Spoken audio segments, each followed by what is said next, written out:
it's Jen, and today we are going to go over one of the most common poses in all of vinyasa yoga or flow yoga, which is good old Chaturanga, right? So oftentimes it's used repetitively throughout the class and your sun salutations, sometimes as a connecting flow between one side and the other.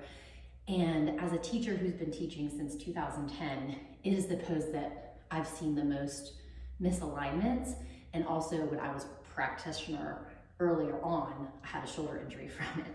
So we're going to talk about Chaturanga today. So the most important things are your hand alignment, the alignment of your arms, and of course your plank pose. But first we're going to talk about the hands because they are very, very important in this posture. So give your wrists a little stretch, maybe just kind of circle them around, move them around just a little bit. So the reason that I want to talk about the hands is one of the most common injuries in vinyasa flow yoga is the wrists, because we use the hands in so many poses, whether it be down dog, plank, even when you're doing work in all fours. So what I want you to do is kind of hold your hands out and then bring them down onto the ground, and just notice that it's probably just your fingertips and the heel of your hand that's touching the ground. A lot of people have their hands like this in down dog, plank, chaturanga, all of those things.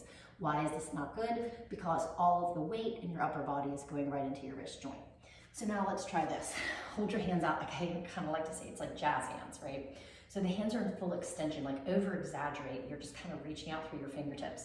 Now come back down and put your hands down and notice the difference. Push up from there and just notice how the strength is changing here. It's not just in your wrist, but you're using the entire web of your hand, right? So that's the hand alignment you want to also use in down dog. Okay, so moving on from there, we need to talk about plank. So even if you've been doing a million planks throughout your practice, or maybe you're newer to it, we're gonna start with our knees down in plank. So we're gonna come back out and begin in your tabletop. But this is not a modified plank. And a lot of times I'll see this in classes where students will think they're in modified plank, but sometimes you can't tell, right? Sometimes we can't tell in our own body. I don't like using mirrors in class, but this is a good one to maybe peek in the mirror and just see where you are. So what you're gonna do, either walk your hands forward or knees back, whatever makes the most sense for you.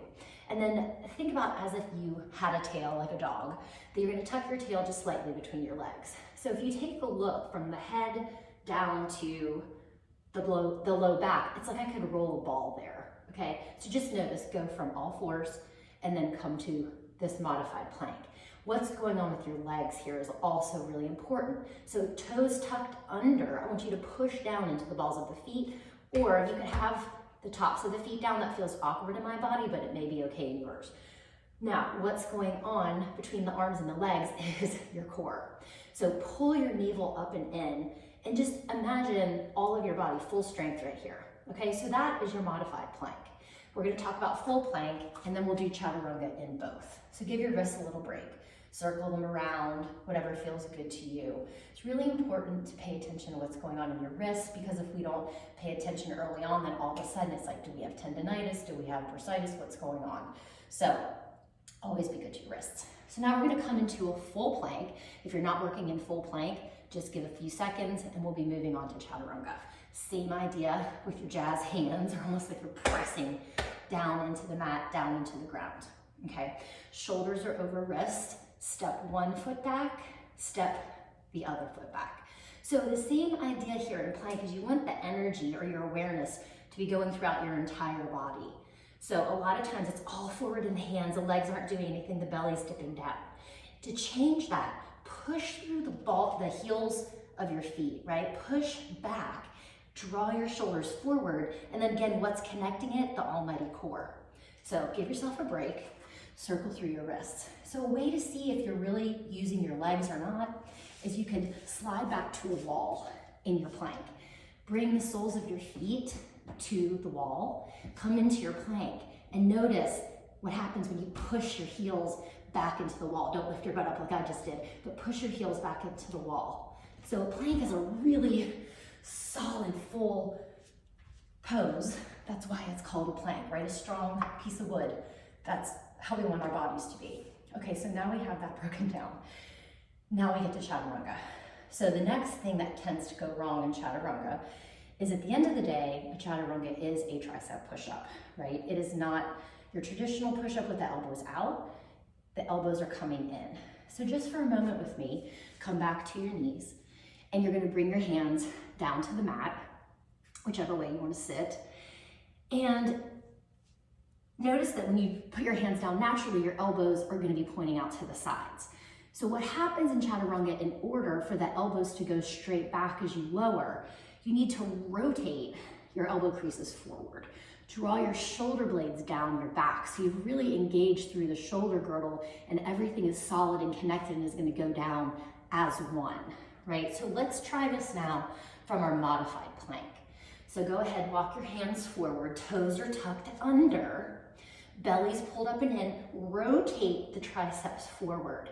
Now, you're gonna slowly lower down and look at the elbows. They're gonna go straight back. They might even graze along your rib cage as you come the whole way down. So what's really important here is you're coming down in one piece. So I'm gonna show you what I see a lot of in classes is right like that. So what's gonna happen there? Not great for your low back, not great for your elbows, not great for your wrists.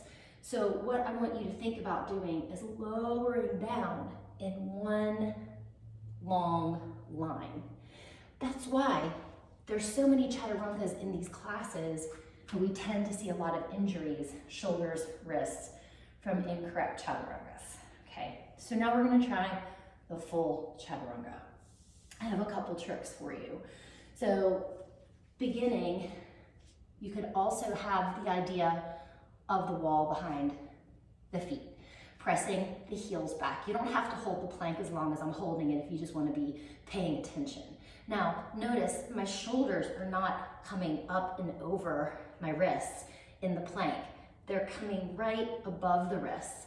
But when we lower in Chaturanga, we tend to shift the weight forward, but I'm still pressing back through my heels as I lower down and squeeze the elbows in. There's a lot going on in Chaturanga.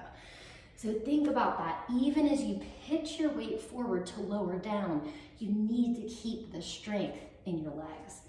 So let's try it one more time. Coming up into your plank, press down into your hands, rotate the heels of the creases of your elbows forward. Press back through your heels, but then shift the weight a little bit forward. And then we slowly lower, hugging the elbows in. Body comes down in one fell swoop. So hopefully these tips help you in figuring out what's going on with your Chaturanga if you're feeling like it's off kiltered. So many of us have started practicing yoga during the pandemic, maybe never even with a live teacher. Chaturanga just gets thrown out there. People are like, what am I supposed to be doing? So one last thing, if you're playing with your full Chaturanga to see if your body's going down in one fell swoop, if you have blocks or something that's the same height that you could use, you're gonna place one underneath your chest and one right underneath your sacrum, okay? So the idea is you're gonna feel when you're landing in your chest and in your belly and seeing if you're coming down in one line.